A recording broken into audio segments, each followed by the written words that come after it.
March 16, 1968. My Lai, South Vietnam. Screams tore through the humid morning air. Soldiers stormed into a quiet village. Mothers clutched babies. Elders fell to their knees. Then, the first shots rang out. Blood splattered. Bodies dropped. There was no fight. No enemy. Only civilians. Hours later, over 500 people were dead. Some were burned alive. Some shot in ditches. All unarmed. And the world wouldn't know. For over a year. How did it happen? Who gave the order? Why did no one stop it? This is not fiction. This is the story of the My Lai Massacre. Subscribe now to an unbelievable true story and watch to the end. Because what happened that day still haunts history. March 16, 1968. Quang Ngai Province, South Vietnam. 7:30 a.m. The sun had barely risen. Dew still clung to the rice paddies. Birds sang in the soft hush of morning. And in the tiny village of My Lai, children were waking to the scent of breakfast fires. Mothers stirred soup. Grandmothers swept the red dust off their doorsteps. Life, simple, quiet, unchanged for centuries, moved gently forward. But something was coming. In the distance, the low rumble of chopper blades stirred the air. First one. Then two. Then an entire wave of UH-1 Hueys flying low over the palms. Their shadows rolled across the fields like ghosts. In the belly of those helicopters sat men, young, tired, dirty, and afraid. Soldiers from Charlie Company, 1st Battalion, 20th Infantry Regiment. Mostly teenagers. Some still acne-faced. Many had never fired their guns outside training. Today, they were told they would face the enemy. The mission came down from above. Lieutenant William Calley, 24 years old, nervous, ambitious, had been told this was a Viet Cong stronghold. My Lai was allegedly harboring guerrilla fighters responsible for deadly attacks on U.S. troops. The orders were vague: engage hostiles, take control, neutralize the threat. But the subtext was clear: kill anything that moved. And that is exactly what many of them did. They were farm boys from Iowa. City kids from Detroit. Sons, brothers, lovers. Trained to fight communism. Sent to a jungle they didn't understand. Told that every villager could be VC. That every rice farmer might be a killer. That the only way home was through blood. Lieutenant William Calley, small, intense, desperate to prove himself.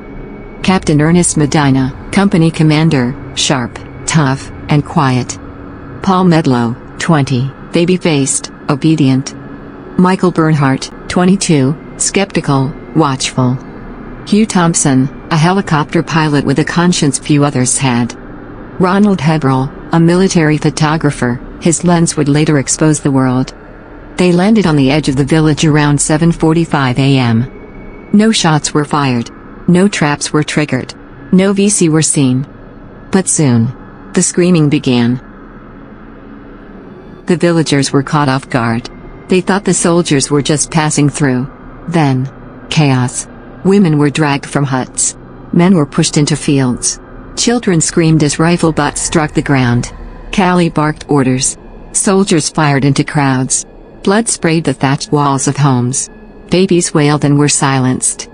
One woman begged for mercy, holding her son. Both were shot. Old men praying in doorways were gunned down. Entire families were herded into a ditch and executed. Ronald Hebrel, the photographer, kept shooting, his camera, not his gun. He captured images that would one day shock the world. A girl, naked, face frozen in terror. Bodies stacked in a trench. A woman clutching a bloodied scarf. A young boy lying dead, one sandal still on. But in that moment, no one knew. No one imagined the world would see. They only saw the orders. And the silence. At 8:15 a.m., Hugh Thompson flew overhead. His job was to mark wounded and evacuate civilians. But what he saw was something else entirely. From the sky, he watched as a soldier shot an unarmed woman. He saw bodies piling up, none in uniform. No weapons. Just villagers. Dead. Thompson landed his helicopter between the troops and a group of civilians hiding in a bunker. He ordered his crew to fire on any soldier who tried to kill the civilians. It was the first and only intervention that saved lives that day. By mid-morning, More than 500 civilians had been killed. Men, women, children, infants, even animals were shot.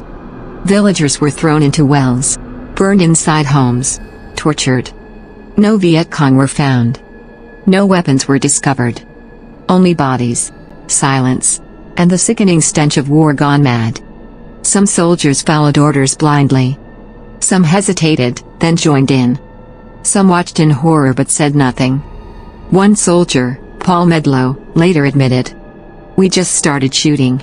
It was like any other day, I guess. But it wasn't." Others wept, froze, vomited, or walked away. But few tried to stop it. And those who did would pay a price. Back at base, Lieutenant Calley reported a successful mission. They claimed 128 Viet Cong had been killed. They wrote it up, filed the paperwork, shook hands, and moved on. But in the hearts of some soldiers, especially Michael Bernhardt and others who had seen too much, something festered. A truth no one was supposed to know. A horror buried deep in the jungle, and deeper in their minds. Ron Rittenauer, a former GI who heard the rumors, began collecting stories, letters, testimonies. He couldn't let it go. He wrote to Congress, the Pentagon, anyone who would listen. And finally, someone did. A storm was coming. A truth about to explode. This is a real story. Every fact you hear is public. You can check it yourself.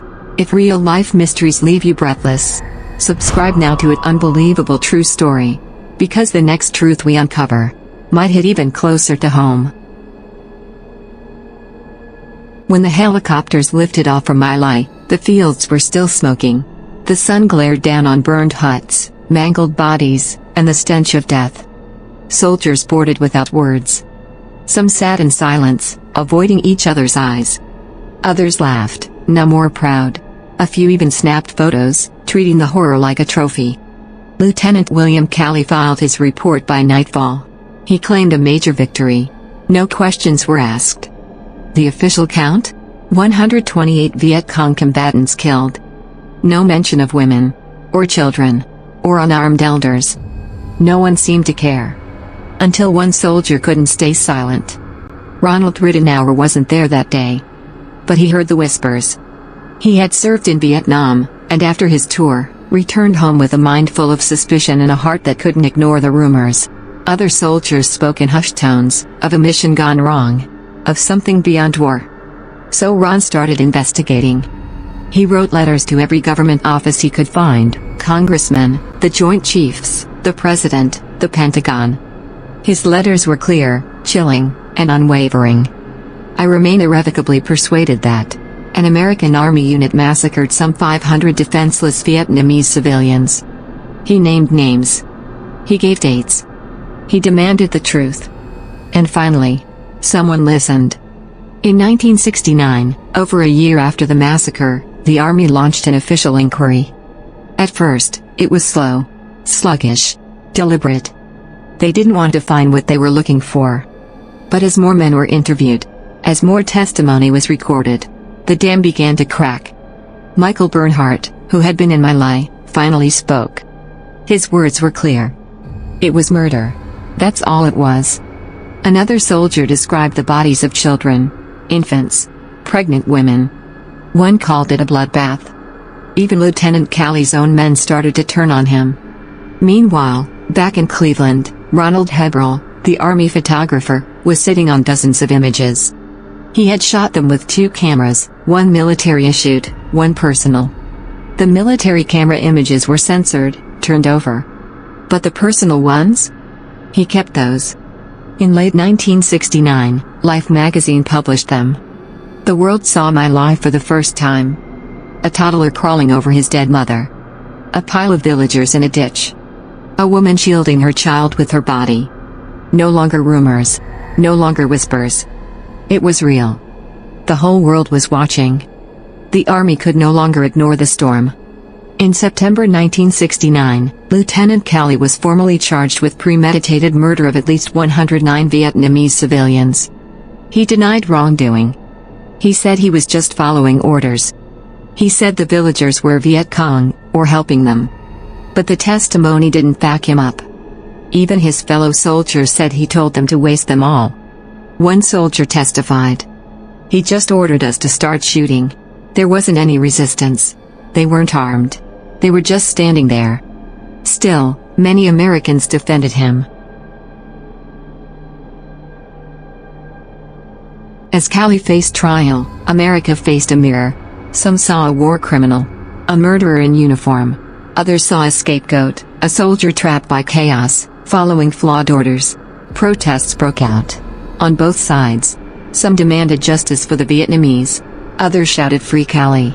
Even President Nixon privately interfered, asking to monitor and possibly suppress evidence. The trial became a symbol of Vietnam, of corruption, of innocence lost. In 1971, after months of testimony, argument, and national soul-searching, Lieutenant William Calley was found guilty. The charge, premeditated murder of 22 civilians. He was sentenced to life in prison with hard labor. But what happened next stunned the world. Calley didn't spend life in prison. He didn't even serve 5 years. Thanks to public pressure and a commutation by President Nixon, Calley was placed under house arrest. He spent just 3.5 years in comfortable conditions. Then, he was free. Over 500 dead. One man convicted. 3 years served. Justice dissolved. For years, the people of My Lai said nothing. Their pain was ignored. Their stories unheard. But slowly, survivors came forward. One woman, Dupa, lost her entire family, her parents, her children, her siblings. She was 12. She remembered hiding under a pile of bodies, soaked in blood, pretending to be dead. She said, "The Americans shot everyone. Even the dogs. Even the cows. They didn't stop." Another woman, Pham Thi Tuan, said, "I was pregnant. They hit me with a rifle and shot my mother. Then they left me to bleed." The horror wasn't over in a day. It lived in them. Forever. Not everyone was silent. Hugh Thompson, the helicopter pilot who stopped the killings, testified. He told the truth, even when it made him a target. At first, he was shamed, called a traitor, threatened. But years later, the Army gave him the Soldier's Medal for bravery. He died in 2006. But his legacy is a light in the darkness. He saved lives. And he never stopped telling the truth. This is not fiction. Every detail is part of a real case that you can verify yourself. If you're drawn to real stories that stay with you, subscribe now to An Unbelievable True Story. Because every week, we reveal the darkest truths hidden in plain sight. It was 1971. Inside a military courtroom in Fort Benning, Georgia, the air was thick with tension. The walls echoed not only with voices, but with the weight of history. Sitting in the defendant's chair was Lieutenant William Calley. Behind him, rows of reporters, veterans, students, and grieving mothers. Some held protest signs. Others just stared. Everyone felt it. This trial wasn't about one man. It was about all of us. What we did. What we allowed. What we were willing to forget. Calley took the stand. He did not deny the killings. He did not claim the villagers were armed. Instead, he claimed obedience. "I was ordered to go in there and destroy the enemy. That was my job," he said. Captain Ernest Medina had told them to shoot everyone. That the village was full of Viet Cong. But Medina denied it. Said he never gave that order. The courtroom boiled with confusion. One man's word against another. But the pictures, the witness statements, they didn't lie. Children, elders, babies, not soldiers, not threats, civilians, slaughtered. The prosecution brought in survivors, fellow soldiers, helicopter pilots, even medics. One young GI, Michael Bernhardt, described watching women and kids huddled together, weeping, then hearing the bursts of automatic fire. Another witness, Lawrence Colburn, from Thompson's helicopter crew, recalled pointing his gun at American troops to save a group of terrified civilians. And then there was Hugh Thompson, his voice calm, steady, firm. "It was murder. Plain and simple. I told them if they kept shooting civilians, we would open fire on them." The courtroom went still. He had stood between the bullets and the helpless. On March 29, 1971, the military court delivered its verdict. Guilty of premeditated murder of 22 unarmed civilians. The sentence, life in prison. Outside the courtroom, the country exploded, again. Protests. Counter-protests. Veterans crying in the streets. Others burning flags. Some wrote to Congress. Others wrote to Cali. Americans were torn. Was he a monster? Or just a pawn in an impossible war? Cali's conviction made headlines. But what came next was harder to believe. Just 3 days after sentencing, President Nixon intervened. He had Cali moved from military prison to house arrest. From a concrete cell to a comfortable room. From a life sentence to 3.5 years under supervision. And then, he was free. For decades, William Cali stayed quiet, disappeared from public view. But in 2009, during a small civic club meeting in Georgia, he finally spoke. His voice was shaking. His eyes avoided the cameras. There is not a day that goes by that I do not feel remorse. If I could erase it from my mind, I would. It was the first time he apologized. But for many, it was too little, too late. Back in My Lai, now known as Son My, the scars remain. There is a memorial now. A stone wall lists the names of the victims. Many names belong to entire families. 4 generations, erased in one day. Visitors from around the world come to see the museum. They walk past the photographs. The children's toys recovered from ditches. A burned cooking pot. Blood-stained clothes. And in the middle of the exhibit, the image of that trench filled with bodies, taken by Ronald Heberl. No one speaks loudly in that room. For many who were there that day, the war never ended. Some committed suicide. Others turned to alcohol, drugs, or silence. A few spoke out, haunted, broken, aching for forgiveness. Paul Medlow, who admitted to killing women and children, later appeared on national television. When asked how he could do it, he said, "I just followed orders. I wish I hadn't." Then he began to cry. In the 1970s, the Vietnam War was tearing America apart. And My Lai became the symbol of everything wrong. The government lied. The soldiers snapped. The truth was buried. And when it came out, it broke the illusion that America was always the hero. Polls showed half the country supported Cali. The other half wanted justice. No one walked away untouched. Though history often remembers the worst, some names must be honored. Hugh Thompson, helicopter pilot who saved lives that day. Lawrence Colburn and Glenn Andrada, crewmen who backed him. Ron Rittenauer, the soldier who blew the whistle. Ronald Heberl, the photographer who showed the world. Michael Bernhardt, the GI who couldn't stay silent. They stood for truth. When it was easier to stay quiet, they saved the story. Even if they couldn't save the lives. This is not a movie. This is a true story. Subscribe now to It Unbelievable True Story and watch to the end. Because the truth they uncovered still echoes in every battlefield. In late 1969, the American public finally saw what had happened. The news anchor spoke with barely concealed horror.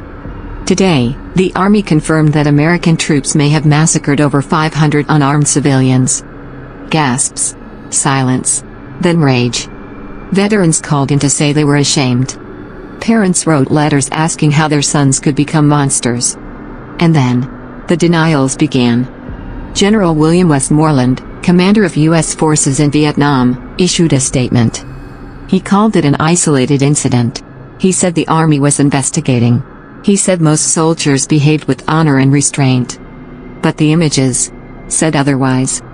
A woman shot through the head, still holding her baby. Children clumped together, arms around each other, dead. Elderly men with hands raised, mouths open mid-scream. This wasn't war. It was something darker. The men of Charlie Company were not hardened killers before Vietnam. They were drafted, trained, and deployed into a war with no clear front line. Where enemies vanished into jungles. Where ambushes came from children. Where death could come at any hour. They were told every villager was a threat. By the time they reached My Lai, they'd lost friends to landmines and sniper fire. Morale was low. Discipline had broken down. But no excuse could justify what they did. And many knew it. Some soldiers returned home and never spoke of it again. Some took their own lives. Others confessed to therapists, wives, pastors. But guilt never left. In one hearing, a soldier described watching another soldier shoot a child, then walk away laughing. Another told how he shot an elderly woman and couldn't stop shaking for weeks. One medic, Dennis Conti, admitted, "We were told there'd be enemy resistance. There was none. I kept asking myself, why are we doing this? No one had answers. Only the dead did." In 1970, Congress opened hearings on the My Lai Massacre. Lieutenant Kelly was now a household name. But the hearings weren't about him alone. They were about how this could happen, and how the U.S. military command allowed it to happen. One congressman asked, "Did we train these young men to follow orders, or to follow their conscience?" The answer was, uncomfortable. Before My Lai, many Americans supported the war effort. After My Lai, public opinion shifted sharply. Polls showed growing distrust of the military, the government, even the idea of American innocence. Protests grew louder. Draft card burnings increased. College campuses exploded with anti-war demonstrations. Kent State, where 4 students were shot dead by the National Guard, was just months away. And the My Lai Massacre was often cited by protesters. One sign read, "If My Lai is war, I am a traitor." Journalists who reported on My Lai faced immense pressure. Some were accused of being unpatriotic. Others received death threats. But their commitment held. Seymour Hersh, the journalist who first broke the My Lai story, won a Pulitzer Prize. His reporting changed the course of the war, and revealed the power of truth in a time of deception. Vietnam emoji, voices from Vietnam. As Americans argued, the survivors of My Lai mourned quietly. Many never remarried, never rebuilt. The village became a symbol of pain and resilience. One survivor, Tran Van Auk, said, "The world heard our cries, but they did not bring back our mothers." Every year, the community holds a ceremony. Families place flowers at the site of the mass grave. Children walk silently along the trenches. The memories do not fade.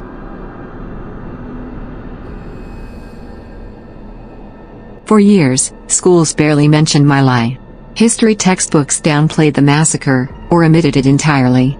But as time passed, and public demand grew, the truth was harder to ignore. Now, college courses across the US and Europe use My Lai as a case study.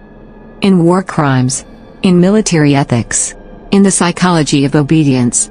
It became a lesson not just in history, but in humanity. Psychologists began asking a deeper question. How could ordinary men commit such horrors? The answer echoed chillingly through time. From Stanley Milgram's obedience experiments to modern military training manuals, the conclusion was the same. In certain conditions, under authority, with fear and chaos, ordinary people can become monsters. That's why My Lai matters. Because it warns us what we're all capable of, if we stop asking questions. This is not fiction. Every detail is part of a real case that you can verify yourself. If real-life mysteries leave you breathless, subscribe now to an unbelievable true story. Because some truths are darker than nightmares. It has been decades since the guns fell silent in the village of My Lai. The jungle has regrown. The rice fields bloom again. Children now walk the same dirt paths where their ancestors once ran, and fell. But the trauma lingers in the eyes of the elderly. In the trembling voices of women who saw their babies die. In the stories they now tell, so the world will never forget. One survivor, Win Thi Toi, lost 11 members of her family, including her 8-month-old daughter. "They shot her while she was sleeping in my arms," she said in a whisper. For many years after the war, the Vietnamese government avoided discussing My Lai publicly. The country was rebuilding, healing. But in the village itself, a quiet memorial was constructed. Over time, more names were etched into the granite. 504 civilians. 182 women. 173 children. 60 people over the age of 60. Entire generations erased in 4 hours. Today, the My Lai Massacre Memorial Museum draws thousands of visitors annually, including American veterans who come to ask for forgiveness. Some of the men from Charlie Company never returned to My Lai. They couldn't. But a few did. Years later, a small group of former U.S. soldiers, haunted, broken, remorseful, flew to Vietnam. They came with flowers. They came with tears. And they came with apologies. Larry Colburn, one of the helicopter crew who tried to stop the massacre, stood before a group of survivors and said, "I want you to know, I did everything I could that day." He was embraced. One Vietnamese man placed a hand on his shoulder and said, "You were human, when others were not." If not for a few courageous individuals, the My Lai massacre might have been buried forever. Ron Ridenour, who refused to let it fade. Hugh Thompson, who physically stood between killers and victims. Michael Bernhardt, who testified when others stayed silent. Ronald Hebrel, whose photos forced the world to see. Their bravery reminds us, truth can be a weapon. And silence is complicity. After My Lai, the U.S. military was forced to reevaluate its rules of engagement. Training was adjusted. Soldiers were given clearer ethical boundaries. The Pentagon established the Law of Armed Conflict program, designed to prevent another My Lai. But critics argue that the reforms came too late, and were never fully enforced in future wars. Afghanistan, Iraq, Syria. Civilian deaths still happen. Sometimes covered up. Sometimes justified. My Lai became a warning, but not always a deterrent. Not just a story of war, but a story of obedience, of conscience, of what happens when fear and authority override empathy. Students read the testimony. They see the photos. They ask the hard questions. Would I have followed orders? Would I have spoken up? What would I have done? And there are no easy answers. In recent years, a new wave of dialogue has begun between Americans and Vietnamese. Survivors have welcomed U.S. veterans. Some have even formed friendships, healing, slowly, what once seemed unhealable. One Vietnamese teacher told a visiting veteran, "We do not blame the American people. We blame war." Before his death in 2006, Hugh Thompson was asked why he intervened that day. He replied, "I'd like to think I did the right thing. Because I saw people who couldn't defend themselves. And I just couldn't stand by." His words now sit engraved in the My Lai Museum, right next to a list of names. Even today, historians still debate. What did higher-ups know? Were there secret orders to kill? How many other My Lais were never reported? The truth is this. My Lai was not just a tragedy. It was a mirror. A moment that revealed the darkest parts of human nature, and the light that can still shine in the darkest rooms. Today, the village stands quiet. You can walk down the path where the first bullet was fired. You can kneel by the well where a family was thrown. You can feel the heat of a sun that still shines over blood-stained soil. But the wind carries whispers. Not of war, but of memory. A reminder that humanity, when left unchecked, can destroy itself. And that one act of courage can save a world. Have you heard this story before? What do you think truly happened that day? If you're drawn to real stories that stay with you, subscribe now to An Unbelievable True Story. Because every week, we reveal the darkest truths hidden in plain sight. Watch the next video on your screen, or dive into our full playlist of real mysteries and crimes. The next story might be even more shocking.